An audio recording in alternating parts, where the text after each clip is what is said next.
My guest today is Bezalel Eithan Raviv. He is the co-founder and CEO of the Lionsgate Network, which is, well, we're going to learn all about it today. It's a digital platform that helps people, organizations, corporations recover lost money, crypto, all that kind of stuff. Welcome to the show, Bezalel. Thank you, Andy. How are you? I'm very well. Thank you for coming on the show and spending some time with us today. To begin with, it'd be great if you could please introduce yourself. I'd love to hear a little bit of your personal and professional backstory, I suppose. What have you been doing in the lead up to co-founding Lionsgate Network? Wow, such a big traumatic question right at the beginning. So basically, my big passion was in fact music, and I went on, exploring my entrepreneurial adventures with music, and I've put everything I had for over a decade, created music in New York City, and as a musician, you are becoming your own startup. And I've realized at the end of a cycle that I'm actually not in a very good financial model. I'm actually losing money, even though my music is doing well. And I've decided to quit my big passion to something that I needed more attention to from being a musician into finance. I just dropped from music and I got into finance, and I've become an investment banker, which means that I've helped people, generate their passion or finance their passion. If it's a startup in AI section or anything to do with medicine, anything. So I basically help people just, get the funding they need to do what I couldn't as a musician, right? So for me, it was a full circle when I've reached the age of 40, which is a pivotal age for males. And I said, what's now? I mean, I've given 10 years, to discover passion. I've dedicated another 10 years to, get the drift on finance. What now? And then I realized, I said, what would be the best way for me to, help people that have met circumstances similar to mine? And it was a big engagement because I wasn't preparing for the hike. At the beginning, for any entrepreneur, it looks like, just a step, right? It looks like a small mountain. But the more you climb it, you actually see that it's going on and on and on, right? And you're spending too many days in the field, and your thoughts to come down again are being canceled out by the passion to exercise a new path.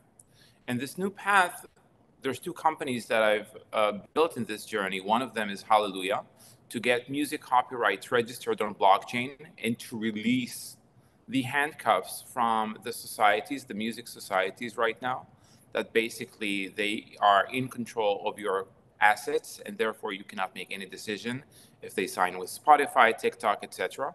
Right? It's their music. You basically delegate. You give them the keys to your house, and you just stay put. Let them manage it for you. So that's one thing that we are working on. That's with Hallelujah. And there's another company that I've built because the Hallelujah journey seems like the Himalaya as soon as I started with it. And the more approachable one, the problem that could enjoy an immediate treatment was in fact with Lionsgate Network, because a lot of people, as I've discovered, the previous project, I saw that a lot of people did not believe in crypto because of it was a huge trust problem because of the many embezzlements and Wild West scenarios that are still happening, hardcore scenarios still happening within crypto space. And I said, you know what? I'm going to actually roll my sleeve, which is something that I don't tend to do. I prefer to chill, right? But when you meet with a reality that actually is too good in that sense, like the allure to get in is so good, it was my internal FOMO against myself. And I found myself investing literally 18 hours a day since, devoted to, first of all, help the space, because I do believe in the philosophy of blockchain. and the mechanism behind it is really, really good. Far, far, far better than fiat, right? Of course, bankers will not agree with me or Madame Lagarde of the World Bank, but we're looking at the bigger, bigger picture, and we must evolve by now. We cannot be held to concepts that were held as positive by our grandparents. So this is the change that I'm trying to offer. I can tell you that I'm having a lot of fun. Just to close that. Yeah, fascinating. Thank you for sharing that. Now, I have in my notes that there was some involvement with the IDF Cyber Unit 8200. Is that correct? Right. When I basically finished yeshiva, which is a religious high school in Israel, which I've attended, I had a choice either to not do the army. I mean, you could avoid doing the army and pursue the music career that I had installed in my head years and years back, and then go to New York, or do the service and then go to New York. And I said, it's a tough decision, but I found myself actually making the call to join the army and joining the intelligence unit, and basically be a part of something that is far bigger than my concept then when I was 18. And it was a journey. I mean, it's worth a book, but it's a journey in one word. And as soon as I quitted the army, as soon as the service was over, I went to New York. Yeah, and look, I mean, I don't want to press the point, but just for people that aren't aware Press of, away. sorry, what was that? Press away. Yes, for people that aren't aware, because you're actually the second guest that I've had on this podcast that has been uh, gone through the IDF cyber unit. But from what I understand, it's kind of, yeah, if you're uh, computer developer inclined, good with computers, hacking into different network systems, engineering, that kind of thing, then you might end up spending some time there, yeah, as part of your military service when you leave Of school. course. Yeah. You are very much correct. And but for me, everything about cyber was a utility for something. I wasn't engaged emotionally with cyber. A lot of people fall in love with, hacking shenanigans. But for me, it wasn't the cause. Uh, I think technology should serve people, and if you don't see how it can personally from your own POV, then it's just a boring game. And for me, it was a boring game. The entire military service was, I was surrounded by the greatest minds that built, multi-billion dollar companies. Some of them are my friends. And I said, I'm not interested to do what you do. I mean, I encourage you to pursue your dream, but my dream at the time, and I was very honest with myself, and to be authentic, is very painful, because everyone else invites you to be someone else. And I'm like, F off, let me do my business. And my business then was to write and sing in dark, uh, shady discotheques in New York City. That was my idea of success. I, And that's, I, yeah. I'm intrigued by that. Just again, not to press the point, but what kind of music? So, by what do we mean by discotheque, nightclub? What are we singing? What kind of style of music are you into? We're singing pop songs of the year 2001, right? Whatever happened then, that was the wave. It was something that had, contemporary beat with heartbreaking lyrics. And that was the point that I said, you know what? I'm not looking for fine, and I'm not looking for excellent. I'm looking for me. In Israel, if you are born here, you are accelerated from a very young age, especially if you are in a religious, very constructed environment. Okay? You are built to build. You're built to build. It's crazy. So I just needed a moment. I remember myself since I'm 7 years old. I'm asking for a moment to be on my own, not to have commitment, not to pursue someone else's dream, not to praise their same Lord, just to find my own inner connection, which is pivotal for anyone who's in pursuit for authentic self. So for me to come into New York, being, surrounded with millions and millions of people, I felt instantly at home because no one asked me to do the things that, or inquired about anything in my process. It was my internal process, internal conversation. And obviously I saw that the path to do that is first and foremost internal and then external, as with everything.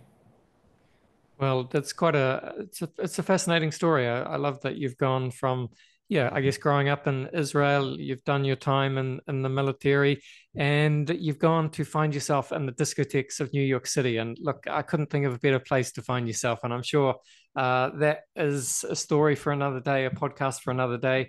But now Right. you've come back around to the wonderful world of blockchain. So Lionsgate then, just give us, I guess, a snapshot of what Lionsgate is, services you provide, etc. The Lionsgate, from the name, you can hear that there is a gate and there is a lion, right?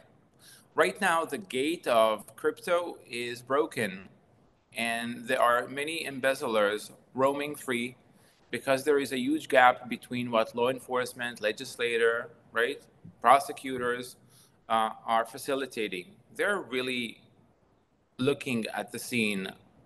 In most of the cases, they're not sure what to do. So you need to basically bring some kind of order, because like I said, the mechanism is beautiful, and the philosophy is hand in hand with how I see money and how I see money flowing and structure of finance. But there are a few actors right now that threat they actually threaten the entire ecosystem. This is what we see. And if they're not going to be dealt with, and if the next generation of embezzlers and hackers and scammers are not prevented, it's going to ruin this ecosystem for good. And it will be obviously for the benefit, first and foremost, of centralized exchanges and centralized entities, right? So the fight is between two technologies and two philosophies, always has been. So we need to stand still and we need to secure our house. And how do you do that in blockchain? How do you do that in crypto? You let people know that there is trust, because if you take trust out of the picture, you have no person moving one dime from one wallet to another, right? That is dramatic, because currently there are billions of dollars flowing daily in blockchain transactions, right? So we want to encourage not only those that are brave or gambler, like have a gambling kind of feature to them. We want to look at the 97% that are sitting on a bench looking at what happens. Because right now, crypto, in all of its essence, in over 12 years of performance, is at 2.5 approximately trillion dollars.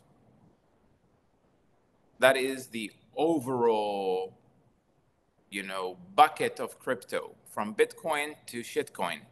All of it is 2.5 trillion US dollars.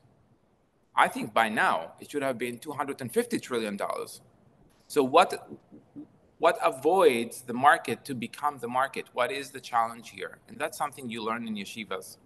In our religious schools, you open up a book that is 1,500 years ago, and you're dealing with pickles of old people.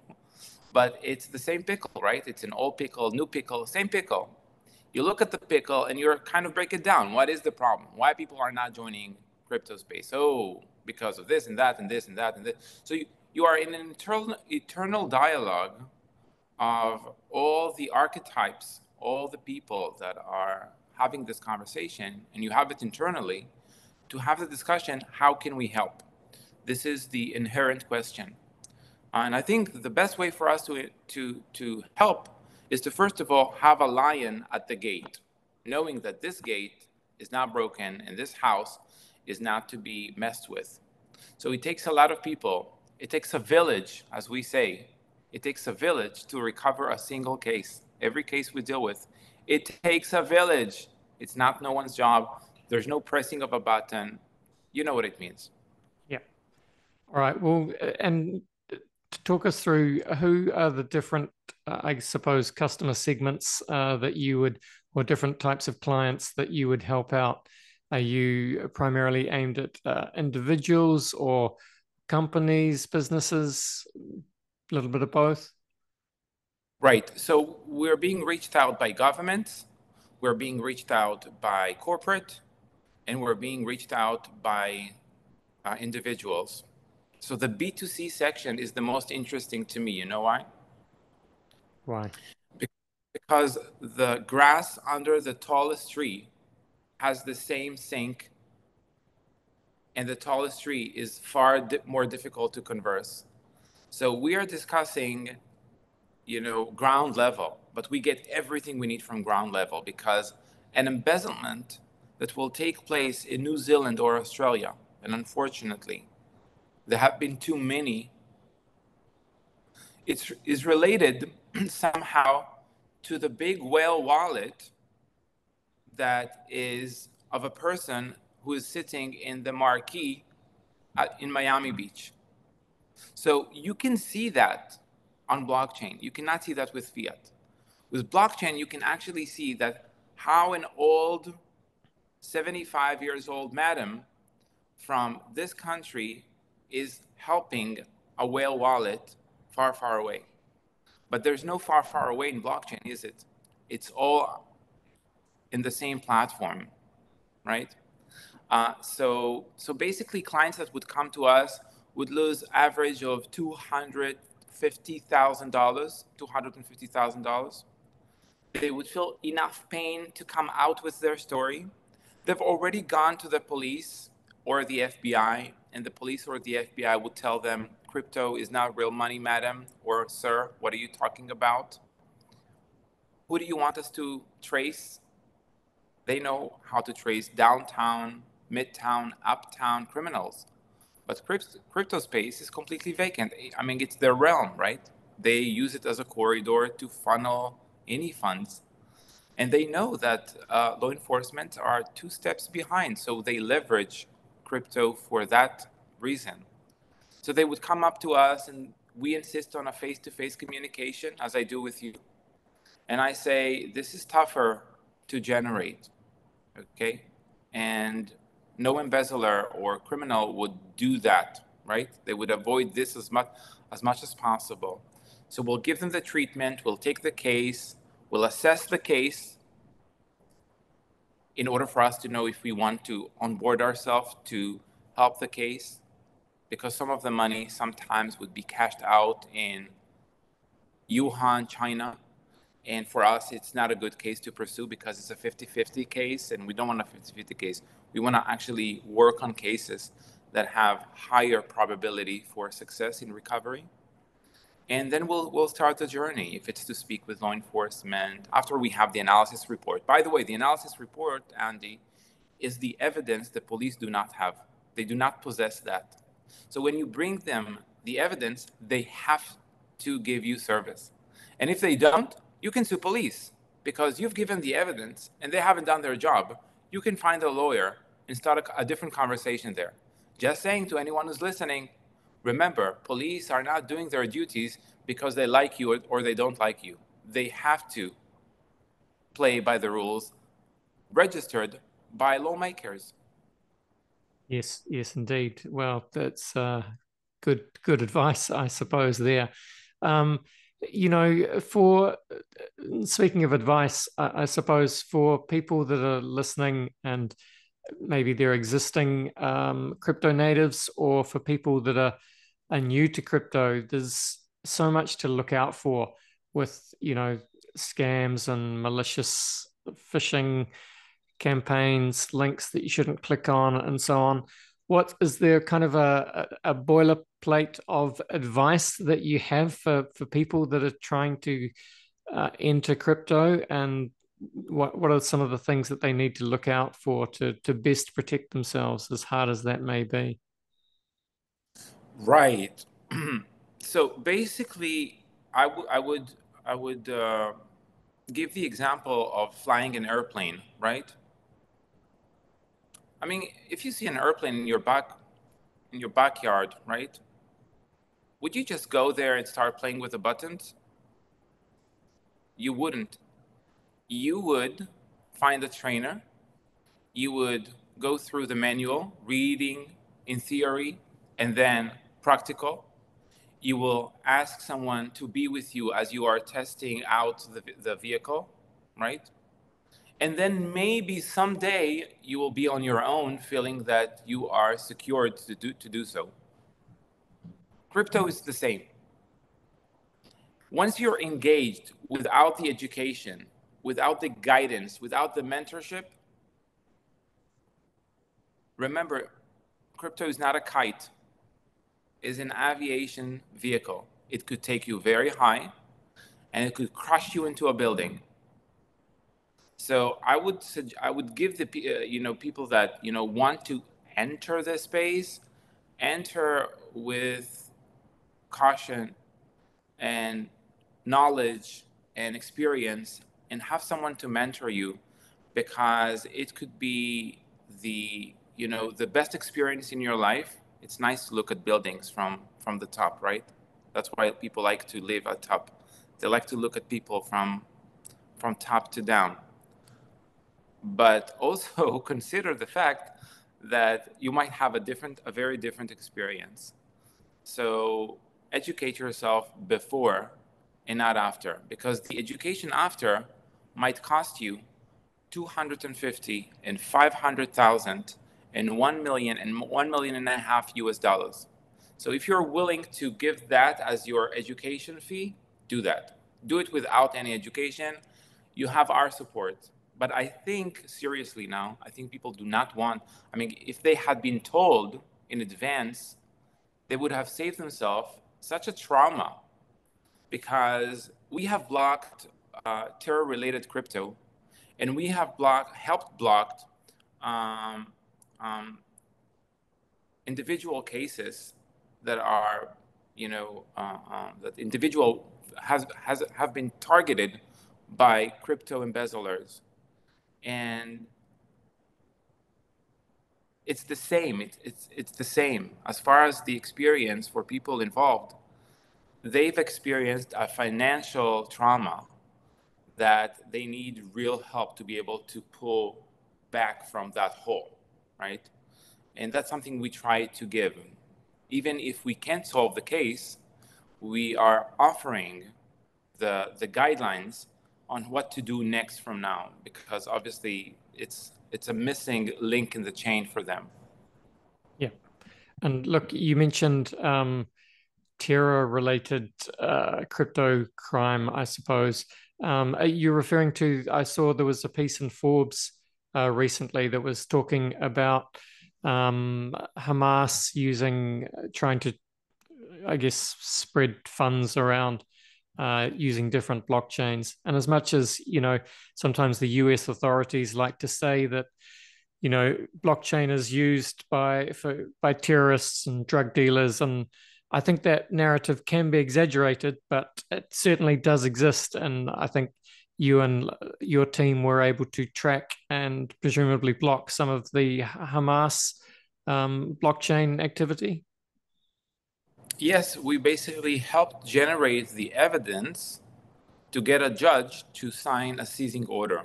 And this is why the participation of law enforcement and jurisdiction is so important, right? So the change that we are trying to bring about is not only to recover funds. I mean, recover funds can only happen after the event happened, right? You would come to us because, but what we're trying to, introduce is a new conversation about how to even prevent these kind of cases to occur in the first place. And even if we know exactly where the crypto is, we still need and require law enforcement participation. And sometimes we need a signed court seizing order. Okay? So with the Hamas case, they had everything, but a judge would not sign the seizing order on these wallets. We're talking about roughly 100 wallets with tens of millions of dollars that were funneled for terror activity, straight, clear path of terror funding through crypto. And basically the provision of the evidence, which is what we do with any individual case, really got that money locked up, because that judge, who is 75 years old, saw in a very simple pattern, it doesn't care, crypto, not crypto. He saw a bag of money moving from A to B to C. And we basically clarified the route, and he says, I do. Signing that document got that money, instead of being, moved to target innocent civilians, it was basically frozen. And we were very proud of this operation. But unfortunately, Andy, it's a drop in the vast ocean.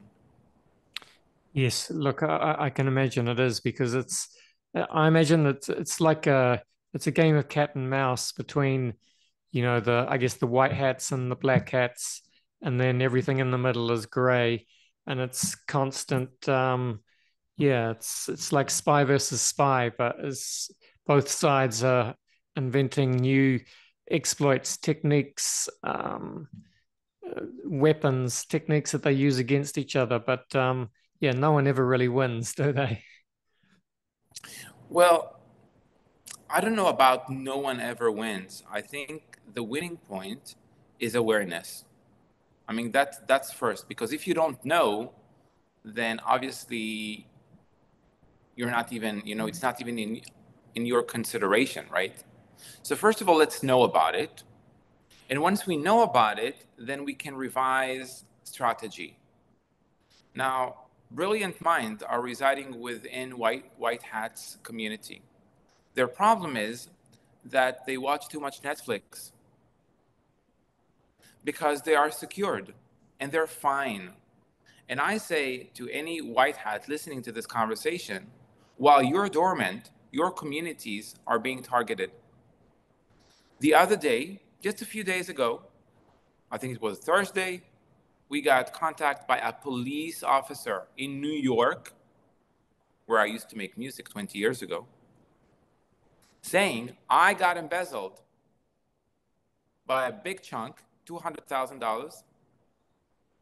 And I went to my police where I'm working day, night, and they said they can't help me. And we're like, you are a perfect case study. Thank you for coming here. Thank you for sharing. We understand your conversation. We understand shame, guilt, right? Self-infliction. We understand. Now let us help. So we engaged. And I want to share with you that it's never their problem. It's always our problem. If you understand that there is a problem, it will find a way to you or someone in your area. And we say that when someone is being embezzled, Andy, one person, it will affect his family, it will affect his neighbors, it will affect his community. So the disruption is not singular, it's collateral. And that's why we can't be dormant about problems when it comes to crypto, thinking, oh, it's them. Oh, it's that person. No, it's not that person. Yeah, no, you're exactly right. Couldn't agree more, really. Well, look, as we start to finish off, for people listening that may be just in the back of their mind, hopefully they're not, you know, dealing with some kind of issue themselves right now, but maybe there are some people that are. They're looking for a potential fix, or they would like to engage your services, or at least know who you are should the need arise, just tell people where they can go to learn more about Lionsgate and the different services that you and your team provide. We encourage them to visit our website, which is lionsgate.network. We encourage them to do their homework and learn of the competition analysis that we're in. We encourage them to understand how recovery is possible, when it's possible. And we encourage them to engage in full transparency with either the CEO of the company or anyone at chief level, face to face, in video. If they cannot provide that, understanding the risk in their volatile situation, then no, they're not worth your efforts, your time, or your money. The lesson has to be learned. And I say sometimes to clients, when they come to us with one case and another case and 2, 3 cases in a row, and they spill all the beans, right? And I say, have you had enough? Or do you need some more? Do you need more scams in your life? Do you need more attacks on your finances, on your household? Or have you had enough? We see some karmatic relations in cases. Sometimes it was a divorce, and because of that, that person decided to gamble his life away. Sometimes it would be a spouse that passed. So it would be basically something that would trigger an event to not look at the facts. Okay? So we encourage people to, open a huge fluorescent. It's not a very kind light, but you have to facilitate now on everything you will do from now on in finance. It's one of the best lessons people can learn. I've learned my greatest financial lesson right after when I finished my music career, and this is to sum up. I was completely devastated financially, and I promised myself I will never, I swear in my name and the name, I said I will never be so cumbersome about finance from now on, because that was a very tough lesson. But we learn from tough. If we allow it, we learn from tough. Yes, indeed. Wise words again. Thank you for that. And well, thank you for spending some time with us today, listeners. Of course, the website is lionsgate.network. Our link is in the show notes. But thank you so much, Batel, for coming on the show. All the best, and bye for now. Thank you. All right, there you go. Lionsgate Network, yes. And certainly we do need services and companies like Lionsgate Network because, man, I mean, the amount of scams, exploits, hacks, things that go wrong in crypto, yeah, it's a minefield out there. You don't need me to tell you this, listeners. You know it. Anyway, I hope you enjoyed that. Hope you got some insight. We reach the end of another show. Thanks for listening, team. Make sure you subscribed to the Crypto Conversation in whatever podcast app you are using. But that is it for today. Bye for now. This was the Crypto Conversation for Brave New Coin. See you.